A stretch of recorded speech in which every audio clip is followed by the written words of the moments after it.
শহরের এক ছোট্ট ঘরে থাকতো সুমনা। দুর্গাপুজো এলেই চারিপাশে হাসি, আলো আর আনন্দে ভরে উঠত। কিন্তু সুমনার ঘরে যেন সেই আনন্দটা একটু কমই ছিল, কারণ কয়েক বছর আগে সে তার মাকে হারিয়েছিল।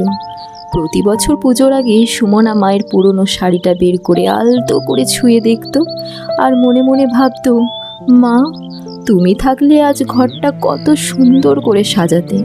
পুজোর আগের দিন সুমনা দেখল পাশের বাড়ির এক বৃদ্ধা মা একা বসে আছেন।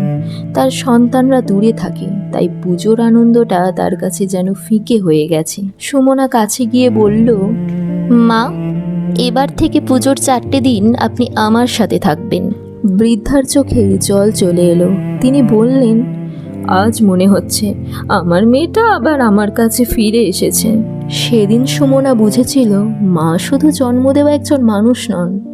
মা কখনো নিজের মায়ের ভালোবাসা হয়ে থাকেন, কখনো অন্য কারোর মায়ের অভাব পূরণ করেন, আবার কখনো একজন অপরিচিত মানুষকে আপন করে নেওয়ার সাহস দেন। বাইরে তখন ঢাকের শব্দ শোনা যাচ্ছে। চারিপাশে সবাই বলছে, মা আসছে। সুমনা জানলার পাশে দাঁড়িয়ে মুচকি হেসে ভাবল, হয়তো মা শুধু মণ্ডপে আসেন না, মা আসেন তখনই যখন কারোর মুখে হাসি ফেরানোর জন্য কেউ এক পা এগিয়ে যায়। কারণ মা দুর্গার সবচেয়ে সুন্দর রূপ মাটির প্রতিমা নয়, মানুষের ভালোবাসার মধ্যেই লুকিয়ে থাকে।